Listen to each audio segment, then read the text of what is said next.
everybody, welcome to this episode of SEN Talks. I'm here with Adam. Hi Adam. Hi everyone. Hello. And I'm here with Ffion Davies. Hi Ffion. Hello. Hi. So I'm going to let Ffion introduce herself, but Ffion is a solicitor in our education department. She is a specialist in Welsh law as well as English law. But she is one of the few members of our team who does do Welsh law and who services that area. She's based in our Cardiff office. For those of you who don't know, we have offices. Our head office, in fact, is in Cardiff. And we also have offices in Nottingham and Derby, as well as our London office as well. But I'm going to hand over to you, Ffion, to introduce yourself a little bit. Thank you very much. Thank you for having me. As Sal said, my name's Ffion. I'm from a very small village in South Wales.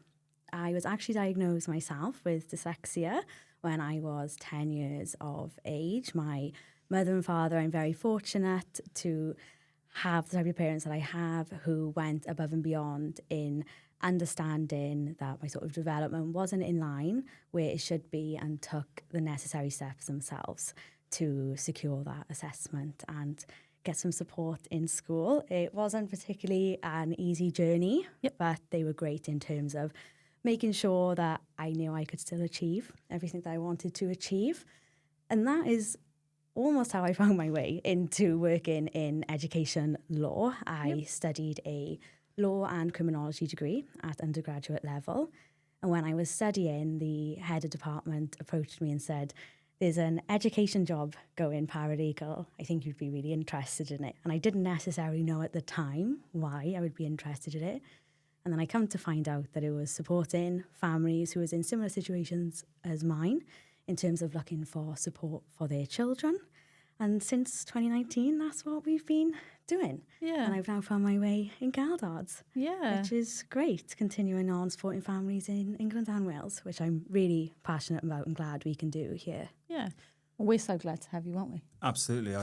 It's great to see a next generation of lawyers like Ffion coming through who are happy to kind of share with people that they're dyslexic. You know, I think when I was coming through the law world, it was something that people felt quite embarrassed about. And I really think it's great that we've kind of changed that kind of viewpoint. And I think Ffion is one of the most talented people we have in our team, so it's really good to have her. I'm going to make her blush. Of course. So Ffion, for those of our listeners, obviously we wanted to do a session on the system in Wales. So for those people who don't know or may not know, the Welsh system is different from the English system. So the Children and Families Act is applicable to England, not to Wales. So can you just really briefly outline the process in the Welsh system, and then maybe we can go on to talk about like the significant differences between the two systems? Yeah, of course, no problem. So as you just said, England followed the Children and Families Act. You in England moved on to the Children and Families Act in 2014, whereas Wales continued under the previous legislation where children had statements of special educational needs. In Wales, the Senedd only sought to reform that legislation in 2018, where they passed the Additional Learning Needs Act in Wales, passed in 2018, but final implementation was only as of August last year. Okay. So it's taken some time for it to be implemented. And the ALN Act introduced individual development plans. So they are the statutory plans that children in Wales with additional learning needs are entitled to secure support. Now, the introduction of Additional Learning Needs Act reformed the sort of terminology that we're used to seeing. So we would be saying SEN and SEP for sort of EHCP legislation. Here we're looking at additional learning needs and additional learning provision. Right. But the terminology is pretty much the same. There's not any sort of key differences. Family in Wales who previously knew what special educational needs are understand what additional learning needs are. And I can read out the definition of that here today, just to be clear. So a child of compulsory school age has additional learning needs if they have a learning difficulty or disability that is significantly greater difficulty in learning than the majority of others of the same age, or has a disability for the purposes of the Equality Act 2010. So it's very similar to what we're seeing. Pretty much the same. Similar. Yeah. So SCP is defined as anything which is additional to or different from those of the same age in maintained mainstream schools. Yes. So it's some more words, basically. Yes, essentially. And sort of the definition of ALP in Wales, the additional learning provision, saw the sort of definition apply into what is available in mainstream maintained schools in Wales, whereas previously local authorities in Wales used to look at what was available on a local level, and some local authorities, sort of Cardiff, would be saying that they don't need to issue a statutory plan because they are able to provide more in-house provision in school. Right. But the introduction of ALP provides that sort of standardised framework, and we're looking at mainstream maintained schools in Wales.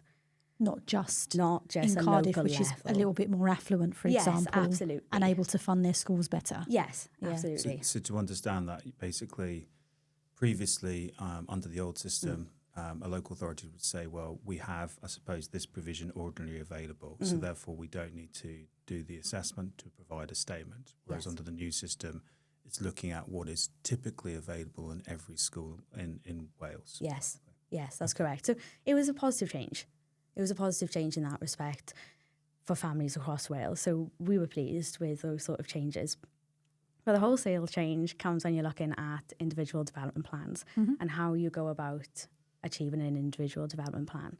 So I think it's important to just say from the outset that there are two types of individual development plans. There are those maintained by schools and those maintained by local authorities. And each IDP, the school and the local authority, have sort of different duties, and there are different timeframes associated with the process when you're going through the school and you're going through the local authority. Okay. The starting point is you're asking the school or the local authority as to whether or not the child has additional learning needs. Now, in understanding who you're approaching first, for children who are attending maintained mainstream provisions in Wales, you are always going to go to the school first. So you make the application to them, and they have a duty to decide whether or not a child or young person has additional learning needs. It used to be called a statutory assessment, is what parents in Wales used to be applying for, similar to an EHC needs assessment process, where you would write to the local authority and say, I think my child may have special educational needs. Please, can you decide whether or not you're going to do an assessment? And they'd have 6 weeks to make that assessment. You are now writing to your school to make that decision. So you're asking the school to decide whether or not the child has additional learning needs. And they have 35 term days, school days, to make that decision. There's a much shorter process, albeit if you apply just before the 6 weeks holiday, then it's going to be extended. But you're asking the school, and they have 35 days to make that decision. The decision as to whether a child has ALN does need to be based on evidence. The Code of Practice sets out that it does need to be evidence-based. But there is no requirement on a school to instruct an educational psychologist to make that assessment as to whether or not a child has ALN. The Code of Practice provides a list. It's not limited to this, but they've said that there's standardised screenings that can be used, observational data, quality of their work, development checks, assessment through interventions, and so on. So it's not restrictive, but there's no requirement to instruct They can an if they want expert. to, versus with the English law, you have to at least instruct an educational psychologist. Yes. It should be fully that it should be whatever expert is needed for that child's potential profile. But in reality, we see a lot of local authorities, as you say, just doing an educational psychologist assessment. Yeah. So just looking at that process, so a parent will apply to the school and say, we believe that our child needs to have a statutory assessment. Yes. And the school will then decide within 35 days whether Yes. that is the case or not. I'm assuming that parents would put together evidence of what they think the child's needs are, but if they don't, say, have an educational psychologist assessment themselves, would that be based on the information they're actually receiving from the school? Most likely, yes. Yes. And can the school decide on its own that they want to do an assessment, even if the parents haven't made that application yet? Yeah, so anyone can actually bring the application of whether the child or young person has ALN. The Code of Practice and the Act really doesn't limit who can start this process. It could be parent, young person, professional involved in the child's care, and that is really wide-ranging. So the schools can make the decision to start the formal process of establishing whether a child has additional learning needs. There are circumstances in which school can defer that duty. So they're not always responsible in deciding ALN if they have concerns about the type of need that the child has, or eventually the provision that they may have. So Section 12 of the Act sets out that a school can make a decision to refer the case to the local authority where they have concerns that they're not going to be able to understand the full extent of the child's needs, and they think that potentially the provision that is going to be required to meet those needs is sort of unreasonable in terms of what they can deliver. So would that be a situation where they've been asked to do the assessment and they look at the papers and they think, actually, there's a lot of needs here that we can't assess within our resources, and at that stage it would go to the local authority? Yes. Is there any kind of change to the time frame if that is the case? Yes. So for a referral, so we would call sort of that request a referral decision. We have a time frame of 7 weeks for the local authority to make that decision as to whether or not the young person has additional learning needs. Okay, and trying to kind of consider the whole process. So I suppose in England, if you made the application to your local authority, it would be 6 weeks. Mm-hmm. Here it's shorter if the school accept the assessment. And I suppose the school should really understand whether that particular child has needs. Mm-hmm. But in a situation where they think that the needs are too complex or it's more nuanced than that, they would refer it to the authority and they would have that additional time. Yes. If, say, a parent makes the application to the school and the school, I suppose, refuse to undertake the assessment and don't agree, would the right of appeal be against the local authority or the school? So any decisions made by the school can only be sort of internally appealed to the local authority. So you wouldn't be granted a right of appeal to tribunal, but you could ask the local authority to reconsider the decision. So the school may decide that the young person doesn't have ALN. That can be referred to the local authority, or they may refuse to do so entirely, which would be unusual. But if they do, they're not engaging and so on, you can take that to the local authority. And again, it's a 7-week deadline for the local authority. And if the local authority refused at that stage, you'd have a right to go to the SEN Tribunal? Yes, that is correct. As I said at the start, there are instances where the local authority maintain IDPs. You can make the request to consider whether a young person has additional learning needs to the local authority directly, but there are sort of limitations in which you can do that. The most obvious is that the child or young person is not in a maintained mainstream provision. So if you're in an independent setting, the request would be made straight to the local authority. Those timeframes are 12 weeks. The local authority decides. Even at step 1, you're potentially looking at 3 different timeframes. So already I'm seeing kind of like, how do I put it, complexity and bureaucracy where it doesn't need to be. Would that be fair? Yes, I think so. It's not something you can make an easy flow chart for, this process. And when you say the school makes the decision, is that, say, the head teacher of the school, the SENCO, or is it a board of governors who make the decision? It's usually the ELNCO who looks at making the decision. Whether schools have internal policy where they like to have some sort of internal panel meeting and so on, they may feel free to do so. But it is usually the ELNCO that we're looking at here in terms of making the decision. When you say LENCO, just for everyone, that's a SENCO in England. Yes, that's right, the Additional Learning Needs Coordinator. I wonder if you can judicially review any kind of decision that hasn't been made properly, but you probably couldn't because you've got an alternative remedy, right? Yes, and there's a lot of alternative remedies with this process, and it really puts schools on the front lines. Schools are massively overstretched in Wales as it is, and they have this enormous duty to conduct essentially a statutory assessment. Has it been tested to see if those alternative remedies are satisfactory? Because we've got case law to say that actually JR, I think there was a case, I've forgotten the name of it, but to say that the SEN Tribunal isn't a suitable alternative remedy because it's taking too long. I wonder if that's been tested with the Welsh side of things. I can't say definite yes or no, but my instinct is no. Probably not, yeah. So I think one of the biggest difference between the LENCO and the SENCO in England and Wales is, my understanding is the Lenco, it's a full-time role to be the Lenco, and it's not a teaching role unless you're doing additional provisions.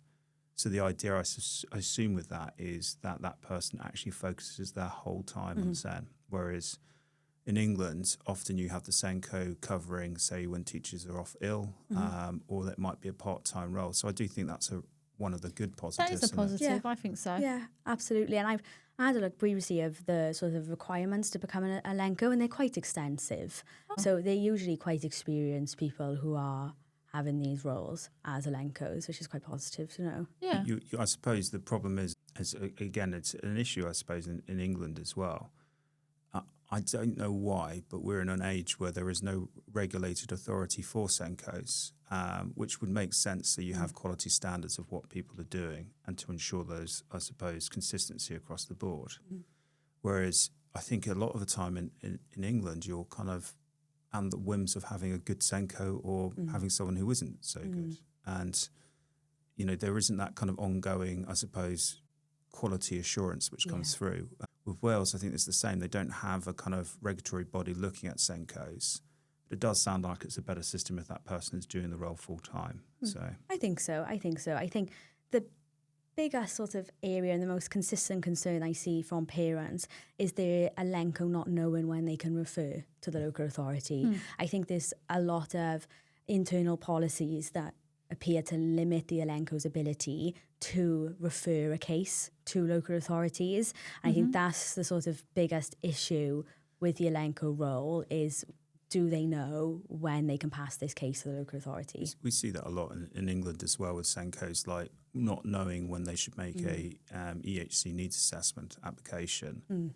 And often the internal policy of a particular local authority almost overriding because of, I suppose, ignorance of the actual legal position, the actual legal process. So you have, say, schools being informed by local authorities that they'll only consider doing a EHC needs assessment if a school has done 3 cycles of provision rather than actually the legal position of when it's necessary. So is that kind of issue you have, which is Lencos having the same kind of problems? Yes, I believe so. I from what I've seen and what I've spoke to parents, broadly the same issues. And I find the parents I spoke to, they've either had quite a poor experience or a brilliant experience. There's very little in between often. That was going to be my question, more so from area and local authority and borough.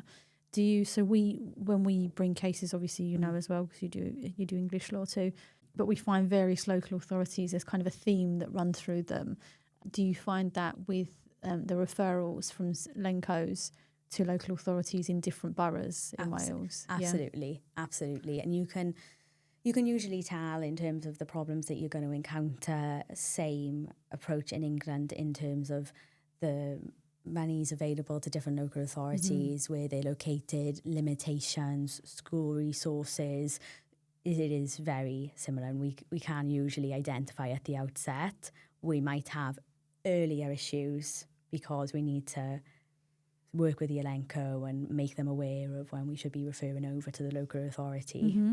I suppose the thing with it is, like the English system, is in that situation you're kind of going almost on the whims of that individual being properly informed about the system, and I suppose being impartial in terms of their views of particular types of needs and aspects. I mean, the amount of cases I've had over the years where, say, a SENCO has said, well, if you're dyslexic, you can't have an EHC plan, or if you are high functioning with autism, you wouldn't get an EHC plan. And in each of those cases, it's been proven to be completely incorrect. Do you see a similar kind of pattern in Wales as well? Yes, absolutely. And I see that pattern apply more when it has been established that the young person does have ALN, will have an IDP, and then it's who is maintaining the IDP. So schools will have this approach that for dyslexia and dyscalculia and dyspraxia, they can always provide the provision in-house, but that is not always going to be the case. Yeah. We do sometimes see local authorities needing to adopt IDPs. Yeah. So at the end of either the 35 days or the 7 weeks, I assume that the school will come back and make a decision, or the local authority will. Yes, absolutely. So whether it's the school or the local authority at their relevant time period, so 35 school days for schools, 7 weeks if the local authority is reconsidering a decision, or 12 weeks if they are considering the decision first, they must decide whether the young person has additional learning needs. Okay. When it is determined that a young person has additional learning needs, they are automatically entitled to an individual development plan. Okay. So you do not have the case in Wales anymore where a child has needs, but they don't have a statutory plan. Okay. That sounds very familiar to the changes coming in England at the moment. Yeah, So. absolutely. Very similar. So upon deciding whether or not there is ALN and you deciding that an IDP will be issued, the IDP needs to be issued immediately. The timeframes are the same. So it's 7 weeks for issuing a decision on ALN and then issuing the IDP. Obviously can vary 35 or 12 weeks. The school, if they decide that ALN is there and they're going to issue an IDP, they maintain the IDP themselves. So again, the Elenco maintains the IDP, drafts the IDP and reviews the IDP annually. So the responsibility is on the school, and the IDP will set out pretty much at the outset that this is maintained by the school. Yeah. It's contained within part 1 of the IDP, It's which pretty we'll similar talk to the about. changes, isn't it? I mean, this is where the reforms are predominantly coming from. So how Yeah. specific does the plan have to be, the school? Well, it has to describe the ALN and the ALP. And there is some commentary as to whether that waters down the requirements of what you see in an EHCP, where we're looking at sort of quantified and specific. But essentially, the duties are the same in that when a school is maintaining an IDP, they have to deliver the provision set out in the plan. So the responsibility is the same in that respect. So I always encourage parents, when you have a school IDP and you are happy with it, to just make sure that the provision is continuing to be quantified and specific, because there is no harm in that. If the plan isn't specific and quantified and you're not happy with it, am I assuming that it's complaint procedure? No, you can make another internal appeal to the local authority to ask that they reconsider the content of the IDP. Right. So you can send it up to the local authority to reconsider the content, and at that time you can also make a determination as to whether the local authority thinks it is appropriate for the school to maintain that IDP. There are instances, I have 3 here that I've taken from the Additional Learning Needs Act, where a school do not have to maintain the IDP themselves. So it says here, the school decides that the young person has additional learning needs. It must prepare and maintain an IDP unless the ALN calls for ALP, that it would not be reasonable for the school to secure the extent or nature of the needs and provision the school cannot adequately determine. And for both those reasons, apologies, it's not 3, it's 2, the school can refer the case to the local authority. But it's not an automatic duty then on the local authority to adopt the IDP. They essentially make the decision again as to whether or not. They go into the school shoes, if you like. Yes, Yeah. yes. Okay. So, I mean, given that, I suppose some critics would say it might be marking your own homework, right? So how impartial is the local authority when it's looking at the individual plan produced by a local authority, particularly where a parent has asked it to be more specific, and I suppose will be asking for more cost towards it, at kind of agreeing with that and overturning what the school have done in the first place? Well, I think the issues are what you would expect them to be, in terms of, I don't think local authorities are always forthcoming in deciding that the school IDP is inadequate or it doesn't provide an appropriate level of additional learning provision. And we often see local authorities just refer cases back to school to say, no, you can maintain the IDP. There may be some changes to the IDP that the local authorities suggest. I have heard parents say that in this process, when the local authority have reconsidered the plan, they've simply awarded the school more money and have just left it at that and said, oh, you will be delegated £6,000. But there's not a real reflection of where that money would go in the IDP. So there's not any increased need and so on and increased provision. So I'm not saying it'll be spent on the leaky roof, but there is the risk that the money wouldn't be going to the particular child involved. Potentially. It's not ring-fenced in that way. Potentially. As we say, different schools operate differently, and some parents have amazing experiences with school-maintained IDPs where they have a really skilled Elenco who knows the legislation inside and out. But I think it can be a easy way for local authorities to just almost appease parents and say, we'll give the school more money, but not really understanding, is your child going to be the beneficiary of that additional funds? I think it's a problem with the funding generally. Yeah. So if it's returned back to the school, either they haven't changed it or they've come back with some amendments and awarded additional money, but a parent is still not happy with that situation, is it at that stage that they have the right of appeal? Yes, absolutely. So the local authority will issue a formal decision as to what is happening with the IDP, whether it's going to be amended or not amended, and who is going to maintain the IDP. That decision is appealable to the Education Tribunal for Wales, and any issue made by the local authority is appealable to the Education Tribunal for Wales, but it is only their decisions that are appealable. Okay. So I suppose it puts a bit of a conflict with parents and schools in terms of that kind of relationship. What kind of feedback do you have from parents that you've been supporting about that kind of experience when they are in conflict with schools? Has it been a positive experience or a negative one? It can really go both ways. I've heard parents who schools have encouraged them to utilise the appeals process because they know they're limited in terms of the provision that they can provide.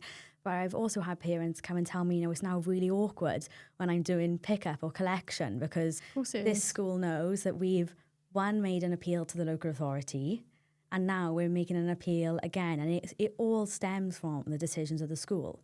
Even when you're not strictly appealing the decision of the school, they were the starting point, and you're often looking at the evidence that they gathered at the outset that you want to then appeal again. So it can cause really difficult relationships, and I do feel sorry for parents who are in that scenario where they're now having these contentious relationships with the people who are educating their children every day. I mean, we often see that in England as well, in terms of if you're appealing a plan and say the school doesn't agree with, say, a change of placement or a change in provision.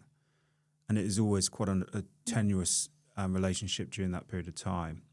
Even if you have a really good relationship with your school, it can put a lot of pressure on that relationship when you're kind of dealing with a local authority who I suppose would be unreasonable. I certainly experienced that myself when we were appealing my younger son's EHC plan, that although we have a really good relationship with the school I think felt at some stages like they were kind of big in the middle. And, it's a really hard position to know whether you're taking the right step.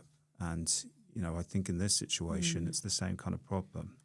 Absolutely. It also sounds to me like a lot of bureaucracy until you get to the right type of support. Would that be fair?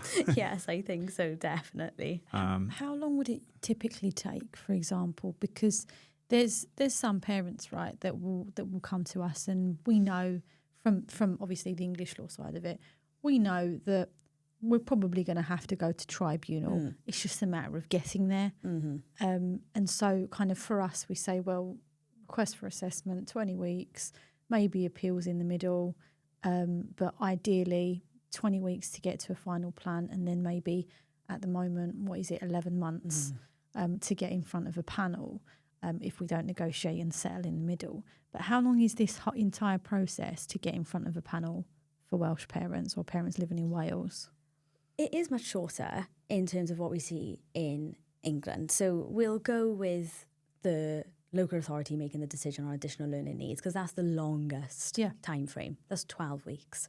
Okay. That 12-week period is making a decision on ALN and issuing the IDP. So you're doing both at the same time. It's not in England where we see the making an assessment request, doing the decision, then issuing the IDP. It is all done in one. So that 12-week period is the longest in terms of parents are going to expect to receive. If you're in a mainstream school, it's much shorter again. So we're looking at 12 weeks. The Education Tribunal in Wales receive a lot less appeals than we see the first tier tribunal in England receiving. So the appeals process is much shorter. Okay. I would say estimate 6 to 8 months. Okay. The appeals, the lifespan of an appeal in Wales, the deadlines you expect to receive are different than what we see in England, and it's more emphasis on making your evidence available at the outset, so when you are lodging your appeal. Right. And we don't often see then those long periods of time between the final evidence deadline and the hearing date. Right. What's your deadline to appeal? Well, your deadline to appeal is 8 weeks. Okay. If you have a look at the information on the website for the Education Tribunal for Wales, it states that you have to submit your case statement within 8 weeks of the tribunal decision, which can also be considered as your grounds for appeal. You mean the local authority's decision, not tribunal's decision? Sorry, I do mean the local authority's decision. You have 8 weeks to submit your appeal. Now, the information available says that you have to submit all your evidence when you are lodging your appeal. If you need to extend that 8-week deadline, you can engage in mediation, which will increase your deadline by a further 8 weeks. So we're looking at 16 weeks. But the expectation is that you have your educational psychology report, your speech and language therapy report, occupational therapy, social care in advance of that submission. Okay. Is there any issue with dated evidence, for example, if your report is, say, 9 months old? I would say 9 months is okay, but if we're looking at over a year to say 12 to 15 months, Probably we're not a good a idea. bit in that grey area of then if it's going to be accepted. I would say that the tribunal is quite forgiving in that sense in terms of understanding the limitations, particularly in Wales, of securing expert reports, and they will probably consider it more than what we see the first tier tribunal do in terms of an outdated report. But the advice is still always to have as up-to-date evidence as you can. Yeah. So say you're a parent who's right on the cusp of potentially appealing and you've gone to mediation, but you didn't know about needing to have all your information available by the time you appeal. Is there an opportunity during the appeal process itself to obtain that information? Absolutely. I would always encourage parents to write to the tribunal and ask for a typical further evidence deadline. The tribunal in Wales are very cooperative, have very good registrars, and they will make the decision to have a further evidence deadline where it is reasoned that you need that extension. I think there's more expectations on solicitors more than anything else to have all the information available. But if we can express that we've tried to instruct solicitors and we have not been able to, you can be granted a further evidence deadline. So it's not an absolute no, but I think if we're going to look at what the Code of Practice says and what the information directly from the Education Tribunal for Wales says, is always in the first instance to try and have all that information available at the point of lodging your appeal. And I suppose that the interesting thing I'd look at that is because some people might sit there and think, oh, if the tribunal's not having lots of appeals at it, then maybe the system is working, better. I mean, my understanding is obviously demographic and population of Wales is significantly less than England. So I suppose the tribunal will be dealing with a smaller proportion of cases in the first instance. Would that be about right? Yes, I would say definitely that needs to be taken into consideration. What I find most alarming about this entire legislation, and more so the information that parents are receiving from schools and from their local authorities, is that parents often don't know the difference between a school and a local authority IDP and do not know those rights of appeal are available. I think often that needs to be taken into consideration when we're looking at tribunal statistics, because I simply don't think the awareness is as obvious as it is in England, really. I mean, that's interesting because it's going to be my next question because I'm not sure myself. What is the difference between the two plans? Like, why is it that one has got more additional funding and I suppose we can name a school in it and the other one can't? Is that right? Yeah, it is correct. So when we're looking at school IDPs, I always look at them. It is what a school can provide within their own internal resources. It is, in England, we would see an individual education plan. It is something along those lines, a sort of one-page profile of needs that can be delivered within the school, and the child's needs are reasonably being met with those provisions in place. It doesn't provide for higher level funding in that regard. The IDP for a school will actually look identical to what the local authority will draft because there is one template. It is at the end of the code of practice. So the IDPs look the same, but in terms of the level of provision you're going to have from a school-maintained IDP, it is a lot less than what is available through a local authority-maintained IDP. A local authority-maintained IDP, we're looking at specialist intervention. We're looking at More therapies from external bodies coming into the school. And we're also looking at schools being named in a local authority maintained IDP, but it is not the starting point that a school is named in a local authority it's IDP. Similar to the provision to the new plans, isn't it?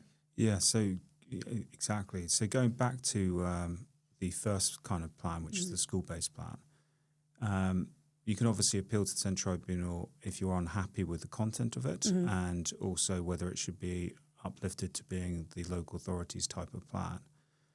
Is there a legal duty, I suppose, on schools to deliver, assuming that you've got the provision quantified in it, with the school plan, is there a legal duty to actually deliver that provision? And if they don't, would it be judicially reviewable at that stage? They do have a legal requirement to deliver the provision. So it is enforceable in the same sense that we would see for a local authority maintained IDP. How you actually go about enforcing that provision from the school, I think is still up for debate and it hasn't been tested yet. I think in the first instance where parents are seeing schools not deliver the provision in the IDP is to make that request to the local authority to consider taking over the IDP themselves. Would that be, so if they've got a individual plan from the school and it's not being delivered and perhaps the needs are too great for the school to provide, would you at that stage be basically making a request to the authority for an additional plan? Is there timescales involved with that, or can you do it at any stage? You can do it at any stage in terms of asking the local authority to reconsider the plan, amend it and potentially maintain it. And the local authority have 7 weeks to make that decision. Okay. And if the authority issues the plan, I'm assuming like an EHC plan, if a student, say, requires an environment which they're taught by specialist teachers throughout the school day, need small classes and need to be educated in a more specialist environment, that's where the local authority's plan would come in. So it would be specific on those aspects. Yes. And if you're in a mainstream school and you say need a local authorities type of plan, I'm assuming that's because the level of provision required to be in the mainstream school is much higher. Is that right? Yes, absolutely. Okay. Absolutely. And, you know, we see often with EHCPs, children do quite well in primary schools. So a lot of children will have a primary school IDP, and that's really well suited for them. It works really well. But then on that transition to secondary school, it's a huge environmental change. And then we're looking at, we need more specialist provision than what we initially anticipated? And are we bringing in the local authority to do this? Okay. And with the local authority plan, which can name a school, Yeah. do you have a right to a school of your own choice? Like in the English law at the moment, you know, you have a right to a mainstream school of your own choice to be nominated, or you can request a independent setting or a special school if you think that the provisions locally are not suitable. Is it the same with the Welsh system? No, it's not, and it is quite confusing, but the parental preference that we see in England has not been adopted through the Additional Learning Needs Act. If parents want a particular maintained mainstream school, they are expected to go through the standard admissions process in Wales. So it's sort of covered in the Act. So Section 14 says, where the local authority preparing a plan, if the reasonable needs of the child for additional learning provision cannot be met unless the local authority also secure provision of the kind in subsection 6, which is a place at a particular school, institution, board or lodging, the LA must include a description of that school. So that is when we're looking at when schools are named in a local authority IDP. It is only when there is a need to do it. So there's sort of a shift here. So if a child's reasonably needs can be met in sort of any school, we don't need to name a school. But if their needs cannot be met unless a particular placement is named, then that school will be named.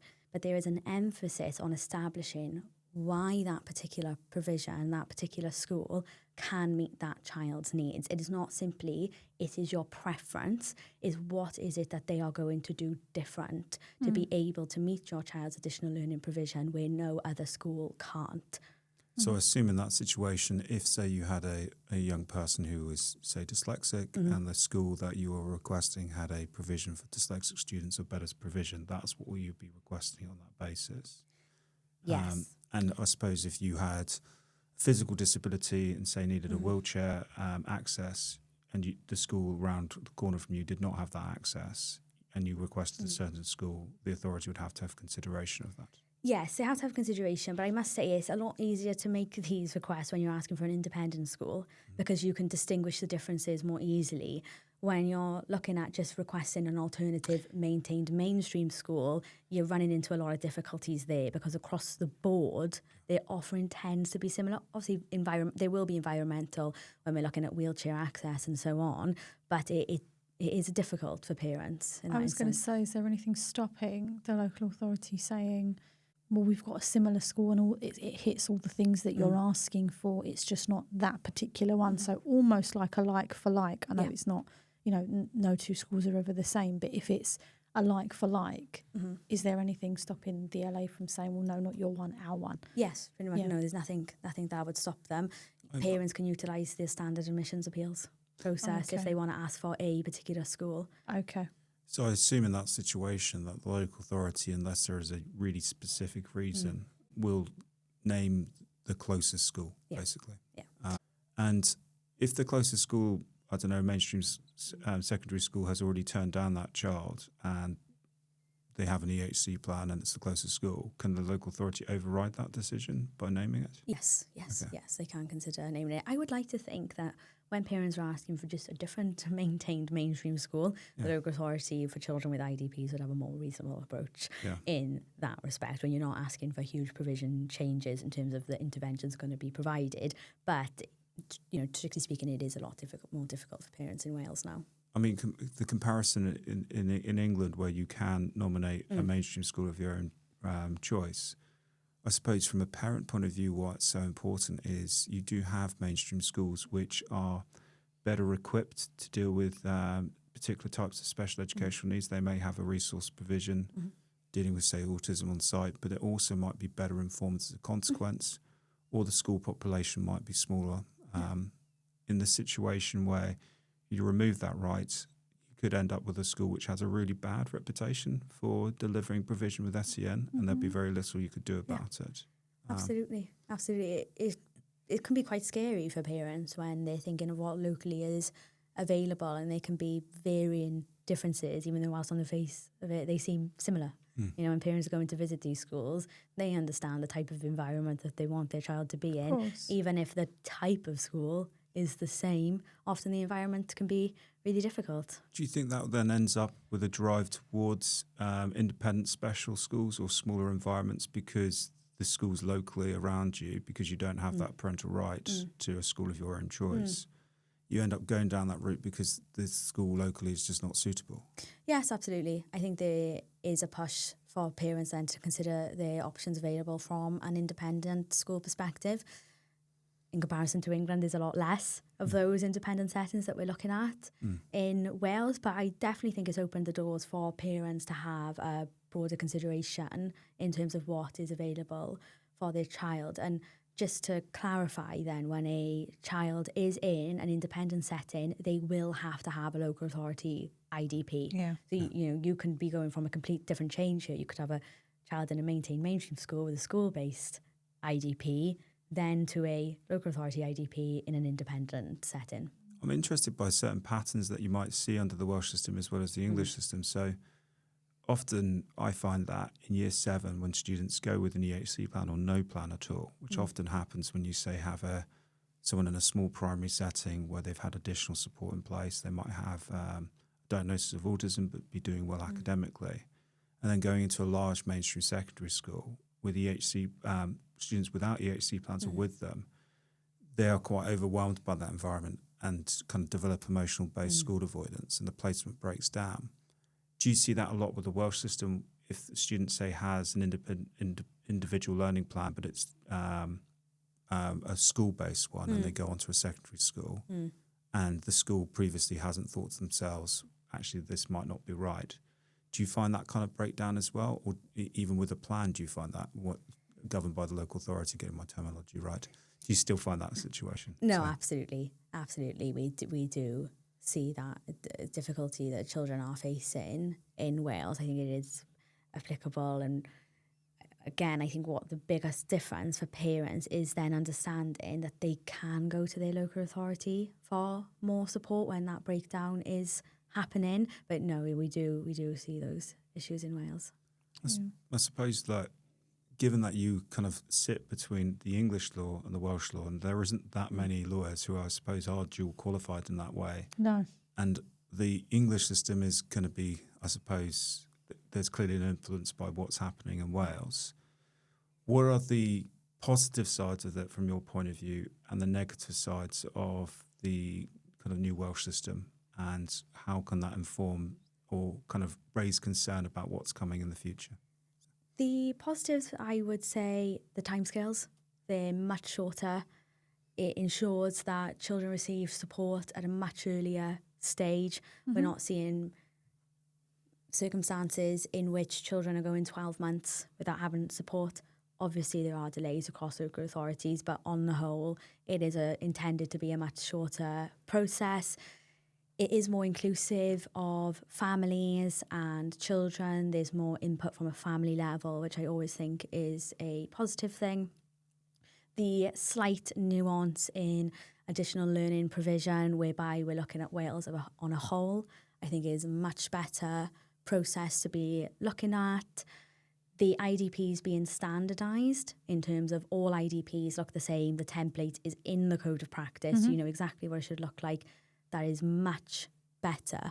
So they're the positives that I would say that I was happy with initially when the proposals were being put in place and now following over.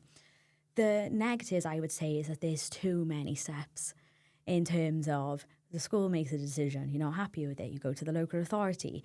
If you're not happy with that decision, you go to the tribunal. So you could have potentially 2 appeals on just deciding whether a child has additional learning needs. And then we're looking at the IDPs, who's maintaining the IDP. There is a lot of confusion across families in Wales as to who maintains their child's IDP and who should maintain that IDP. The majority of parents that I have spoken to have a school IDP, and usually it is wholly inadequate and inappropriate for the school to be maintaining that IDP.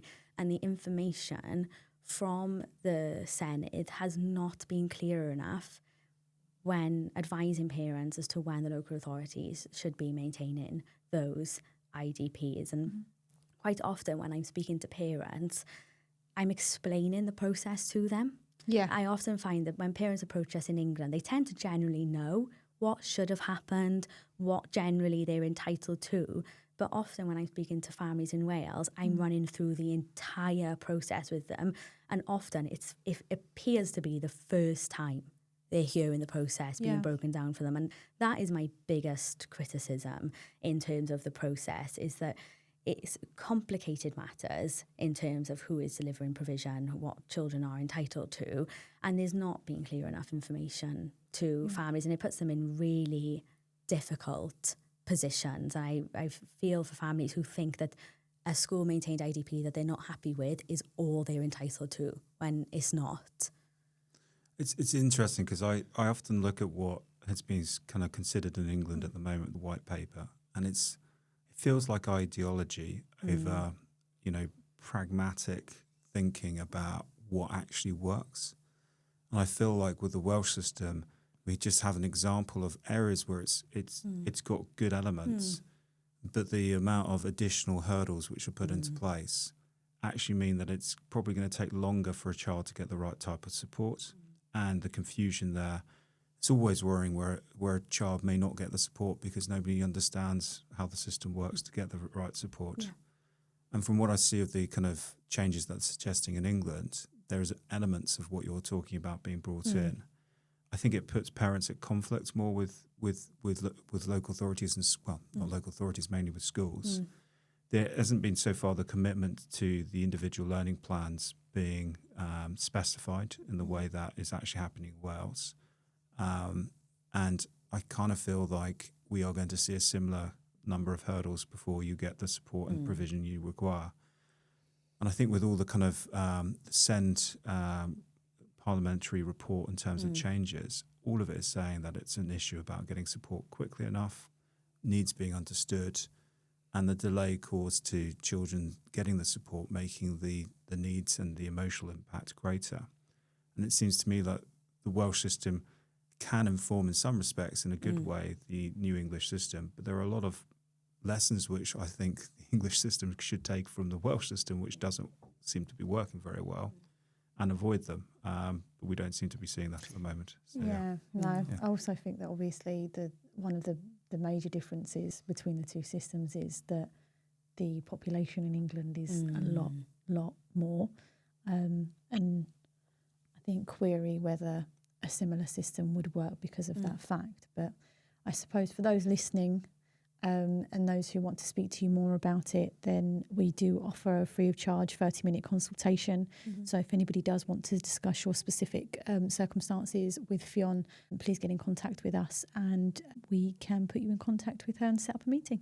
Yeah, that'd be great. It's always great to just have a chat with parents, just to tell them what they need to do next. Yeah. And they can make the decision as to how they go about doing that. Yeah. But there's, power in knowledge. So I'm always Of happy to course. speak to parents. Well, it is interesting, isn't it? Because I've heard kind of horror stories of parents being basically told that unless their children have kind of multiple and profound learning difficulties, then they wouldn't be entitled to a local authority statutory plan, which is, from the sound of it, completely incorrect.